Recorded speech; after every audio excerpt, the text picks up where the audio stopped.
Où placer son argent en 2023 ? 2022 a été une année compliquée. Alors, quels arbitrages pour les mois qui viennent ? On voit ça avec mes deux invités. Jean-Baptiste Holz, bonjour, associé fondateur de Wealth Conseil. Bonjour Florence. Bienvenue. Et Aude Holz, bonjour aussi, associé responsable de la branche épargne salariale développée sous la marque Apitim. Bonjour Bienvenue. Florence. Alors, tout d'abord, comment se présente 2023 avec une année 2022 où on a eu quand même quelques frayeurs pour ses sous, hein. Oui, tout à fait. Alors nous, 2022 a été une année marquée pour beaucoup d'investisseurs par la baisse des marchés. Boursiers notamment. Chez Wealth Conseil, on a pour coutume de mettre en place ce qu'on appelle des stop-loss, notamment dans nos contrats d'assurance vie, qui ont vraiment joué leur rôle d'amortisseur, j'ai envie de dire. C'est-à-dire que quand ça baisse trop, hop, il y a... Voilà, c'est ça. On définit un risque plancher et automatiquement, les fonds risqués vont être vendus pour des fonds plus prudents, type fonds euros, en attendant d'être réinvestis. Et donc, ce sont des stop-loss relatifs. Et comme on avait des très bonnes performances dans les années précédentes, les clients ont quand même sécurisé une grande partie de leur plus-value. Donc ça a été une stratégie payante en 2022. Aujourd'hui, donc pour répondre à votre question, 2022 s'est caractérisé par deux traits majeurs pour les investisseurs. Une inflation importante qui a été donc tentée d'être contrôlée par les banques centrales par une hausse des taux. Et donc, ça implique probablement pour 2023 une correction, nous on pense, sur le marché immobilier assez importante. Donc, on va réduire cette poche pour les investisseurs. Et en même temps, des taux plus élevés, ça permet aussi d'aller chercher des opportunités, notamment dans les produits structurés ou parfois aussi dans le marché obligataire.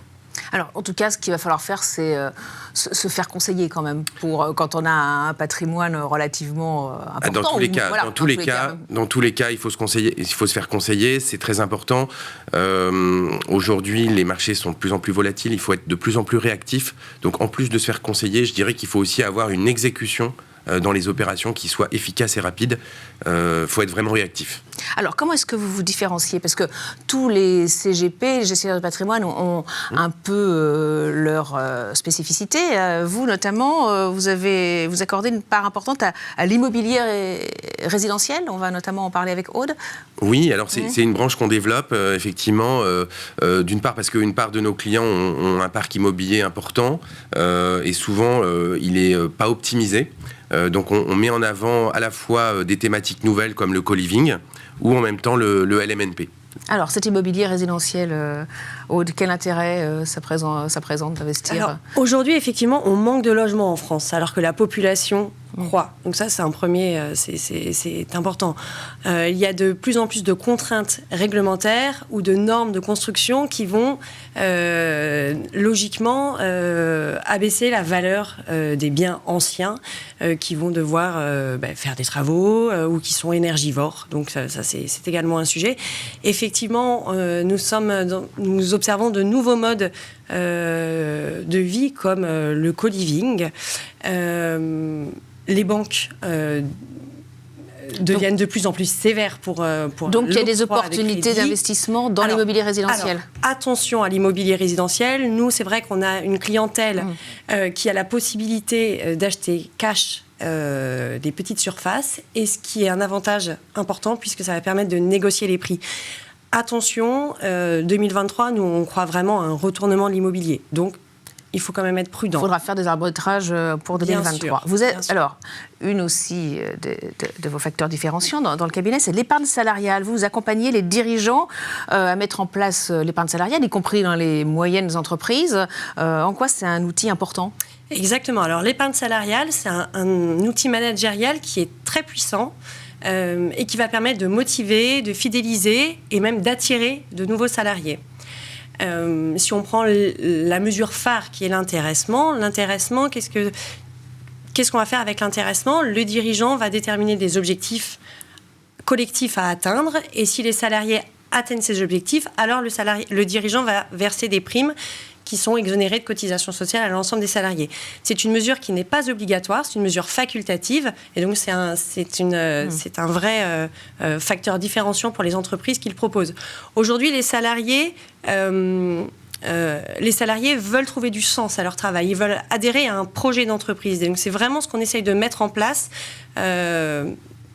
avec des objectifs, avec des projets qui sont sur mesure et qui correspondent vraiment à la stratégie de l'entreprise. Et c'est vrai que ça peut être un vrai plus quand en phase de recrutement, on a des difficultés à recruter en ce moment. Il nous reste 1 minute 50 à peu près pour parler de vos projets de développement du cabinet. Oui, le développement est en forte croissance. C'est un cabinet qui a été créé il y a 10 ans. Je dirais qu'aujourd'hui, une des spécificités, c'est que on est vraiment sur une approche globale pour le dirigeant, à la fois privé et professionnel.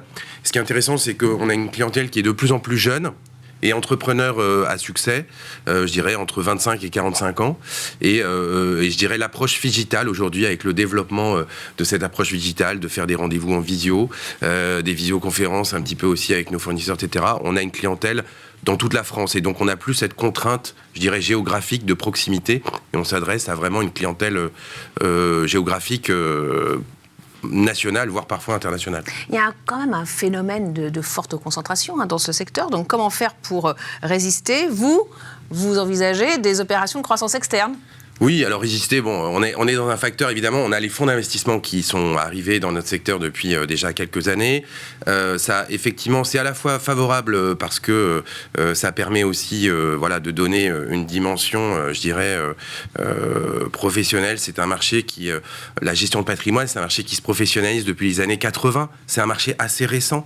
Et donc, finalement, c'est positif dans la mesure où ils apportent des moyens, des capitaux pour développer l'industrie.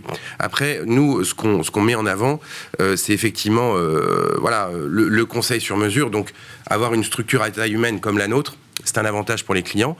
Et attention de ne pas avoir une trop grosse structure qui, finalement, après, détenue par un fonds d'investissement, peut être peut-être plus axée sur la marge, on va dire. Voilà. Mais notre développement, aujourd'hui, il est sur 2 axes.